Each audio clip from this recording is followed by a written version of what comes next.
Halo semuanya, ngomongin soal keuangan bisnis tuh kadang emang kerasa mengintimidasi banget ya.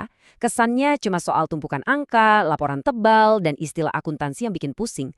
Tapi santai aja, di sesi bedah materi kali ini, kita bakal ubah semua konsep yang kelihatan rumit itu jadi sebuah survival toolkit yang super praktis. Karena tujuan utama kita jelas, bukan cuma supaya bisnis bisa bertahan, tapi bisa benar-benar berkembang pesat. Pernah dengar kutipan dari Dalai Lama yang satu ini? Soal tidur sama nyamuk? Ini analogi yang pas banget buat kita. Sebagai pengusaha, kita tuh sering banget terlalu fokus sama hal-hal besar dan abai sama detail keuangan yang kelihatannya sepele. Padahal, hal-hal kecil harian ini ibarat nyamuk di tengah malam. Kalau dibiarin, efeknya bisa bikin bisnis kita babak belur. Jadi jangan pernah remehkan angka-angka kecil. Nah, rute pembahasan kita hari ini dibagi jadi 3 tahapan. Pertama, kita bahas pengelolaan modal kerja. Terus lanjut ke nilai waktu uang. Dan terakhir, kita ukur kelayakan lewat analisis titik impas. Oke, kita langsung masuk ke bagian pertama, pengelolaan modal kerja untuk mengamankan operasional harian kita. Gini, modal kerja itu ibarat darah di dalam nadi bisnis. Kalau macet, ya sistemnya bakal kolaps. Di dalam neraca keuangan, ini posisinya ada di deretan aset lancar, terutama uang kas dan barang persediaan. Ini bukan sekedar deretan angka mati loh. Mereka ini pasukan di garis depan yang tiap hari kerja keras buat menyeimbangkan antara ambisi ngejar profit dan keharusan menjaga operasional tetap bernafas. Menurut pakar keuangan Kasmir, kita bisa membedah model kerja ini pakai 3 lensa. Ada kuantitatif, ini total mentah seluruh aset lancar kita. Terus kualitatif alias sisa uang bersih setelah dipotong semua utang jangka pendek.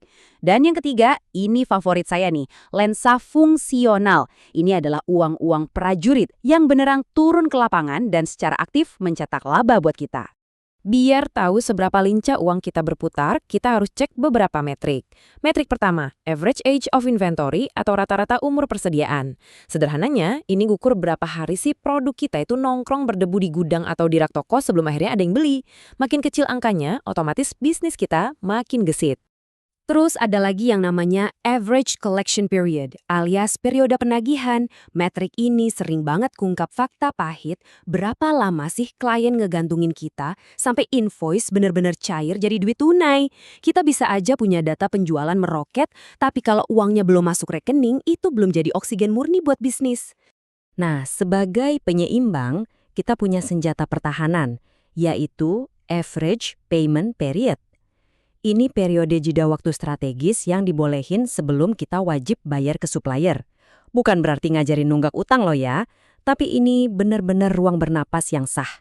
Selama jeda waktu ini, uang kas itu masih bisa kita putar buat operasional yang lain. Kalau 3 matriks tadi kita gabungin, kita bakal dapat satu rumus pamungkas, cash conversion cycle atau siklus konversi kas.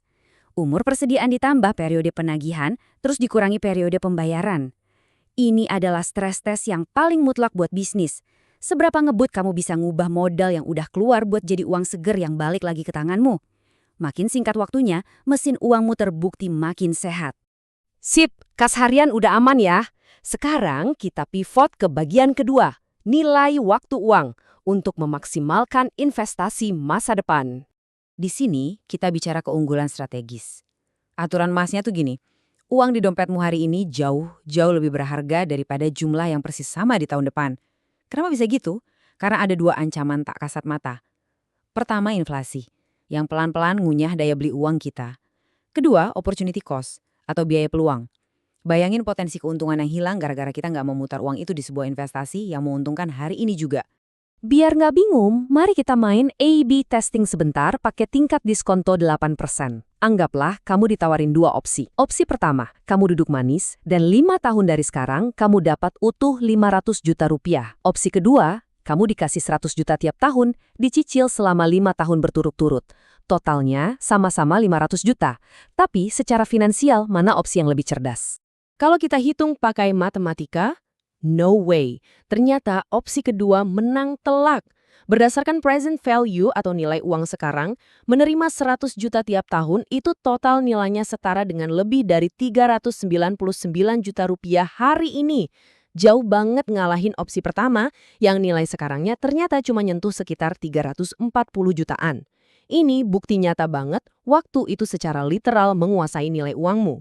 Uang udah diputar maksimal, sekarang saatnya kita tentukan titik amannya. Di bagian ketiga, analisis titik impas buat mencapai target viabilitas bisnis. Menurut Sujarweni, buat tahu batas aman kita berhenti rugi, alias break-even point, ada dua cara utama. Pertama, lewat metode matematika murni, ya tinggal total penjualan dikurangi total biaya. Tapi kalau di lapangan, yang lebih sering kita pakai secara praktikal, itu adalah metode kontribusi unit. Metode ini benar-benar jadi radar buat bisnis kamu. Rumusnya lumayan simple tapi powerful banget. Biaya tetap dibagi margin kontribusi per unit.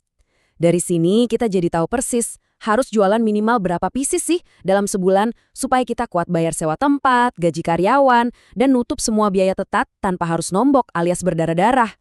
Biar kebayang aplikasinya di dunia nyata, kita intip nih studi kasus dari UMKM Makroni NR Ciamis. Alih-alih cuma nebak pakai feeling, mereka memetakan keselamatan operasional mereka pakai 6 langkah konkret. Dari ngitung HPP, misahin biaya, hitung BEP, sampai yang paling krusial, nentuin margin of safety. Ini tuh ibarat bantalan udara buat mereka. Jadi mereka udah punya hitungan pasti, berapa persen penjualan boleh turun mendadak sebelum mereka benar-benar nabrak titik rugi. Strategis banget kan? Nah, sebagai penutup sesi bedah materi ini, coba ditanya ke diri sendiri. Apakah fondasi yang lagi kamu bangun sekarang ini udah benar-benar kokoh? Apakah perputaran uang dan strategi investasi kamu sekedar dirancang buat menahan badai besok pagi?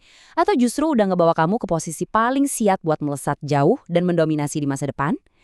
Pastikan bisnis kamu nggak cuma asal bertahan ya, tapi juga berkembang. Sampai jumpa di pembahasan berikutnya.